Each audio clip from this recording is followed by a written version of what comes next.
Welcome to the Indie Beacon Show, where readers can discover great new indie authors. Find us on all major podcast systems and YouTube. Join B Alan Bourgeois on today's show. Hi, and welcome to a special edition of the Indie Beacon Show. We are doing kind of our Gay Pride edition. And so we're going to celebrate with a few things. We have Jim Nunes with us, and he has written several books and plays. So let's start back at the beginning. What got you into writing? I've always written short stories or something, even as a child, and always wanted to write. So finally, within the last couple of years, I've decided to get published. And that was real important to me.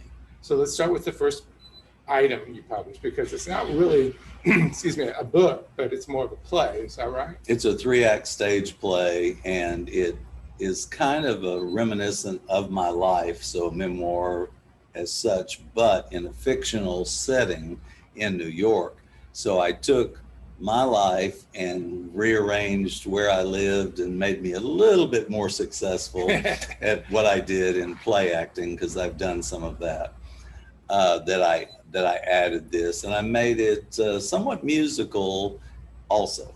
Okay, so what is the title of this book? This is Men in the Chorus, and it would kind of remind you of Boys in the Band, but a much happier situation, and a lot of memories from my years in Houston brought forward at a birthday party in New York at an apartment with really close friends. And so I took a bunch of friends and I gave them new names and I put them in New York, and I reminisced about my life with real names and the real people. And so it's very biographical, but it's humorous and fun and a little music. Okay, I've got to ask, why didn't you keep it in Houston? Why did you move to New York? Because one of my desires is to eventually write for the stage in New York, and I've seen so many plays there and so many in London, and I've performed in some plays that I wanted it more theatrical. Okay, so you obviously in this particular edition, you are successful. That's why it's in New York, and that's why you're reminiscing about friends from Houston and elsewhere. Is that right? Accurate? Yeah, it's kind of like a fast forward. What if all my dreams come true? But I wrote under Julian Novak instead of Jim Nonas, and that's because Novack was Julian Marsh was a character in 42nd Street, but Kim Novak, my favorite actress, became the last name.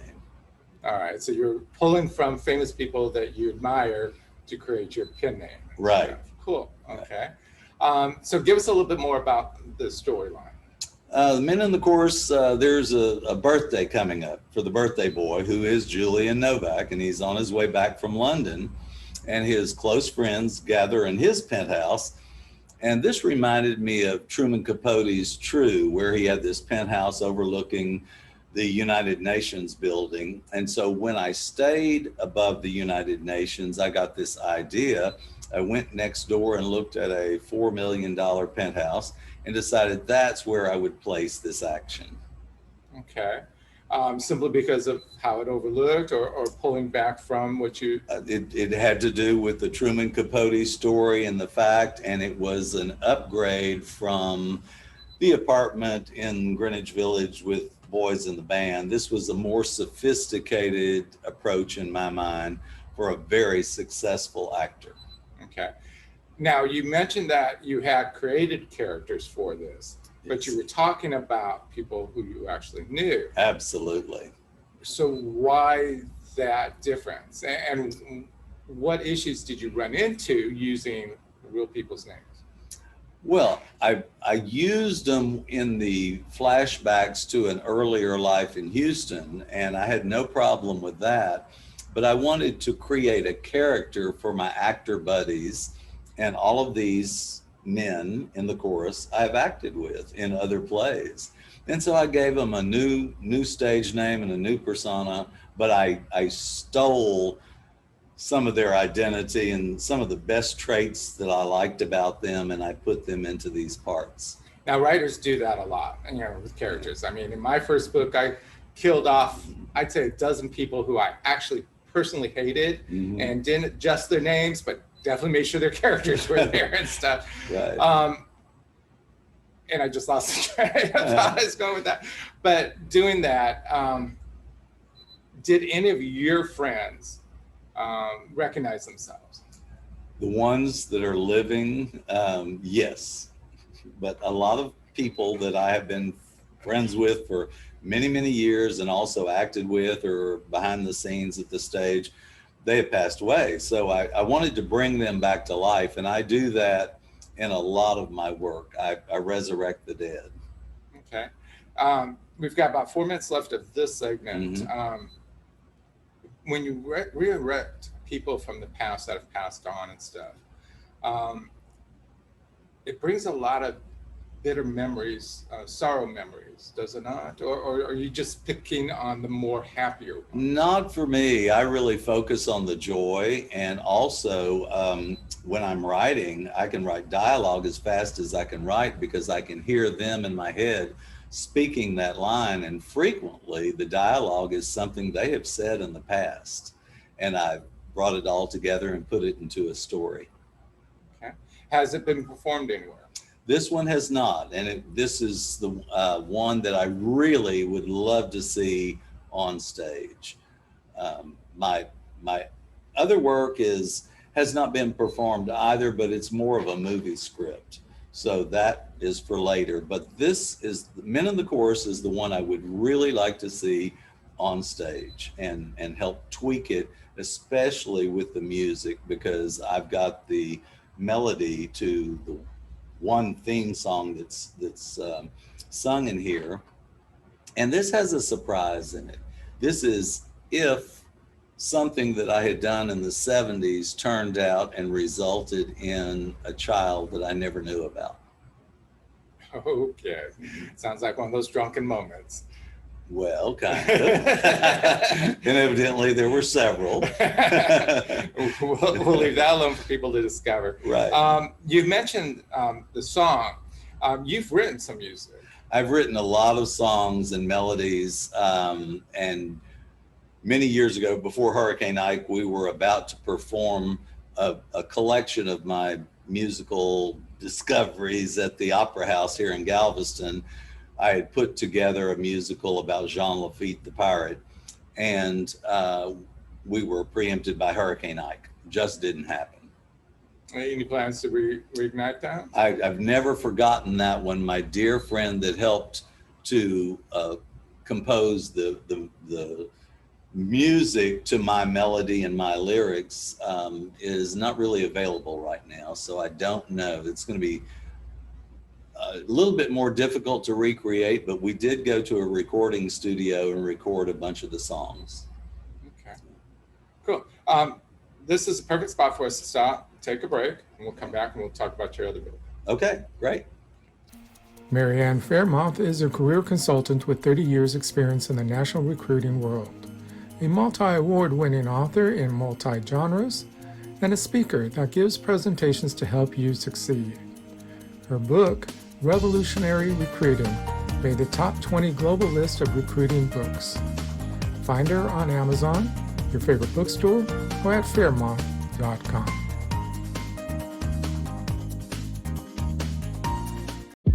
Factor 7, the newest thriller by author J.D. May, will keep you turning the pages with mystery, betrayal, lies, and infidelity. Ripped from the headlines, Factor 7 follows two prominent doctors who uncover a clandestine plot to spread a bioweapon with a 98% mortality rate. Journey with them as they experience a world of murder, power, intrigue, and corruption, where it becomes deadly clear that exposing the truth is just as dangerous as the weapon they seek to expose. Hello, I am the author Denise Bryson. My first book is The Things That Cross My Mind, Inspirational Poetry with Life Lessons. And then my audio book is Love's Reality. And it is also inspirational poetry with a jazzy flair. And then my new book is The Sex, the Lies, and the Soul Ties. They're really short stories written from a poetic expression. And then I have my first children book series, the Blinky series, which the first book is called Meet the Coins, and it is both in English and Spanish. And then the new book, From Coins to Bills. I am the author, Denise Bryson. To embrace your children's imagination, check out Diane Floyd Bame's books for kids. There's The Moonling Adventures, all about the animals in the Serengeti. And then there's Harry the Camel, learning to love yourself just the way you are. Then The Little Girl in the Moon. There's one about friendship, another one about the big ideas, which is an inspirational story, and then Tour Tycho Town, right there in Tycho Crater on the moon. All of Diane Floyd Bame's books are available at B4R Store. Welcome to the Indie Beacon Show, where readers can discover great new indie authors. Find us on all major podcast systems and YouTube. Join B Alan Bourgeois on today's show. And welcome back. This is your host, B Alan Bourgeois. We are doing a special edition of the Indie Beacon Show, our Gay Pride edition. I have with me a gentleman who goes by Julian Novak, but also Jim Nunes. We talked about men, of course, in your first segment, Right. that you have a movie script that you've done, or one you feel is more of a movie script. Is that right? Right. So tell us more about that one. Okay, this one is called Tina Lake is Alive and Doing Well in the Bucharest. And I really hesitated on such a lengthy title, but then I liked it, so I kept it. I have a wonderful publisher out of London, Austin Macaulay. And so I wrote this script, and it was based on a conversation that I had with a similar lead character that used to perform in Houston named Tiffany Jones. And so I turned Tiffany Jones into a Tina Lake, but I wrote the background story that was based on an incident that happened with the mob, with his career. And so I have this young man in New York that witnesses a murder, and he has to go on the lam, and he hides out in New Orleans. So he becomes Tina Lake instead of Tim Pond, P-O-N-D. And he's an accountant by trade, but he has a passion for torch songs and music. So I used about 5 of the musical numbers that I had written for him to perform at the Kit Kat Club on Bourbon Street in New Orleans. Okay. I understand the aspect of New York. You know, it's one of your favorite places and stuff. Yes. So why New Orleans? Why did he go in the lamb there? Well, it was a place that I was familiar with, and everything that I write about, and especially if it's a location, I have really been there and looked at addresses, looked at buildings and possibility for action for a future writing or a play or a film. So I did this as well. I have been to New Orleans many times, my first time on my 21st birthday, and I've been going back ever since, as well to New York. Okay.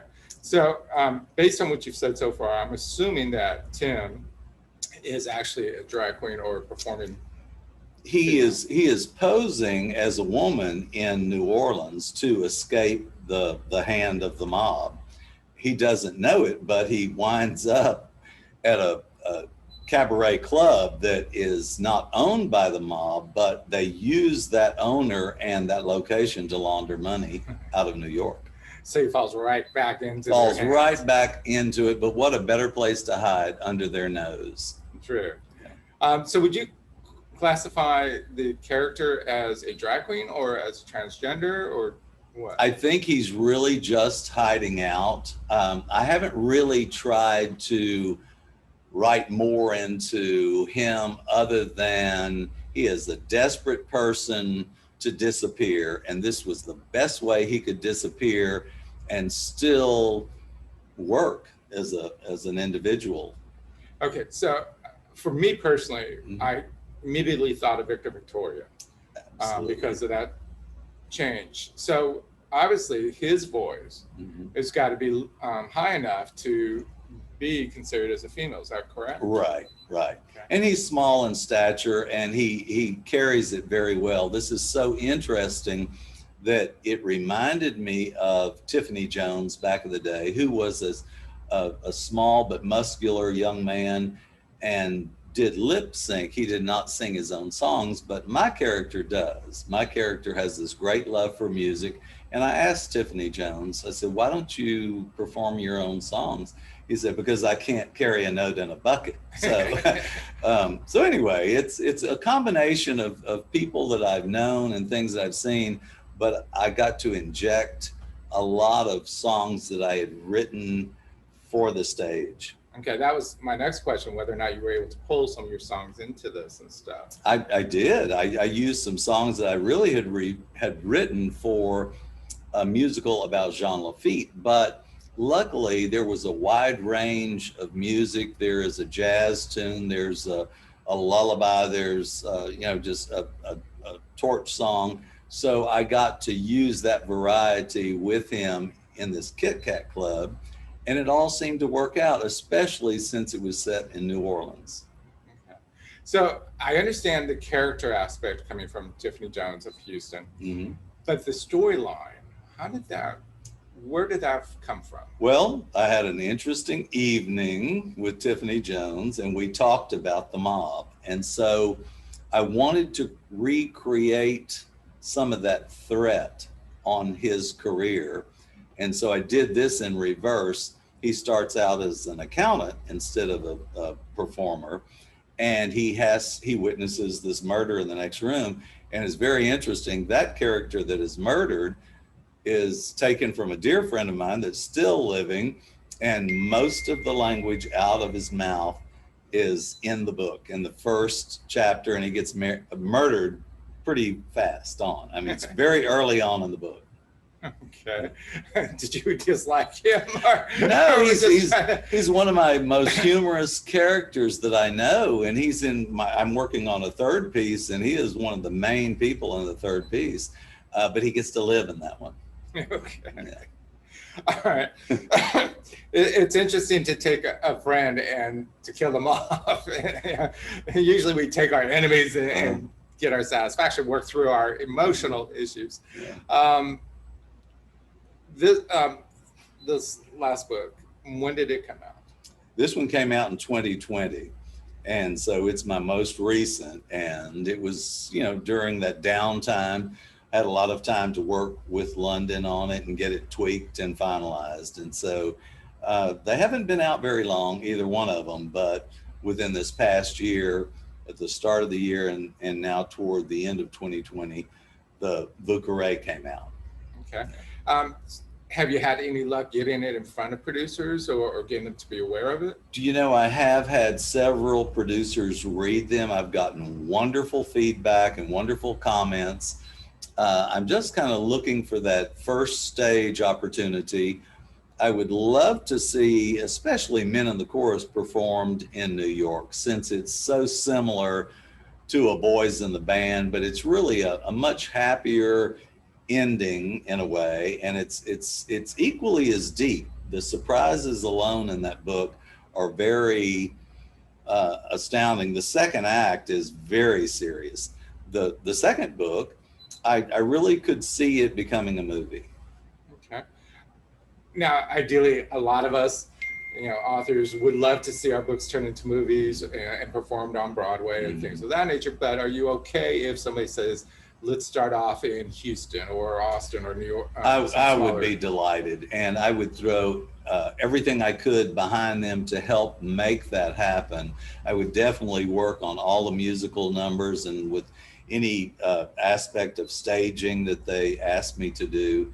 Having had a lot of experience in that in the past, I would love to get involved in the first project. Okay. Have you thought of working with people to direct it yourself? I would be happy to direct it myself. I really would. But I also would be glad to give it to someone and see what they could do with it. The first time this is performed, it's going to define my work. So yes, I'm very curious and I would love to have that control, but if I don't, I'm also good with that. As long as the person who's doing it, of course, has the experience and the know-how and Absolutely. stuff, and I fully understand that. Yeah. You mentioned a third work, so we're going to save that for the next segment, Okay. and we'll come back in just a moment. Sounds great. Thank you.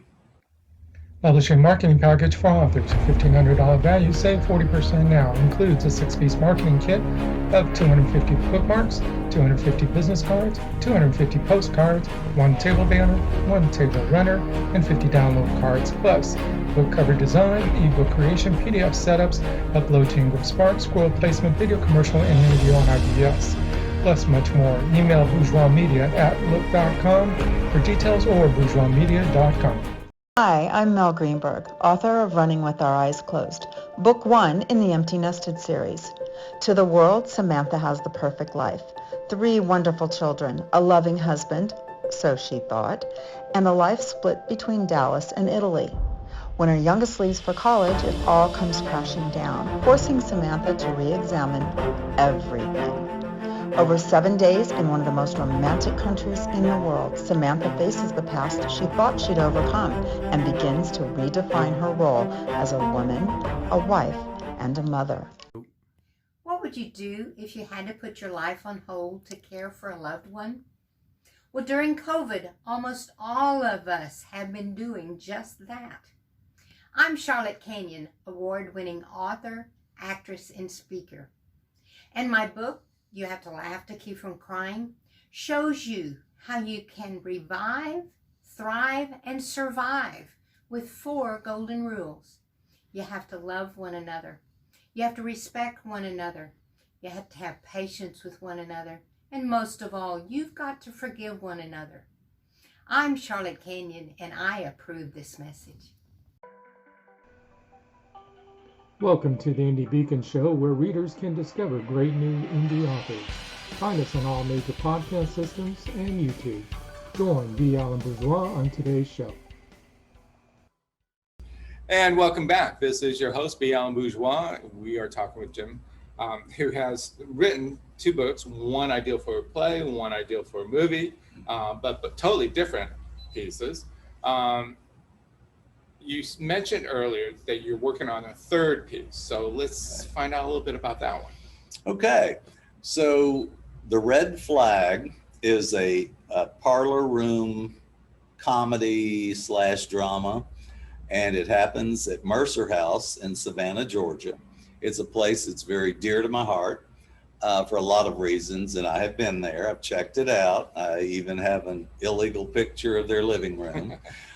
So I put this together, and once again, I took a bunch of friends that have passed away, and I think there's only one person, two people actually that are still living that I have brought together, and a lot of these people were friends anyway.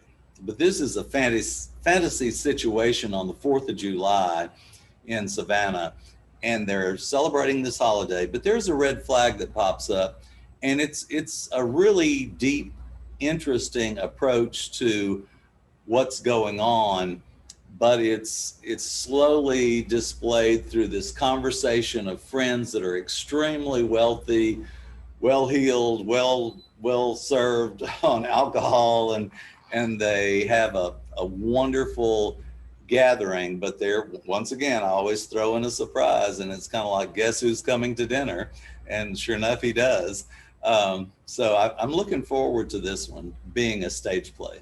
Now, you mentioned that they're well served on alcohol, so is that intended to let the tongues wag? Absolutely, yes, and be vicious. You know, they really all, there's Southern gentility and Southern wealth and Southern hospitality and Southern comfort, a lot of it.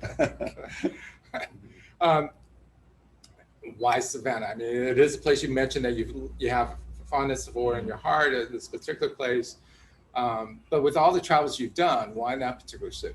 When I was in Savannah, there was a Chinese boat like 1,600 feet long in the Savannah River with cargo and containers stacked as high as you can imagine. And it concerned me that that was a red flag, that this is coming into America somewhat unchecked, because there was no way to search those containers.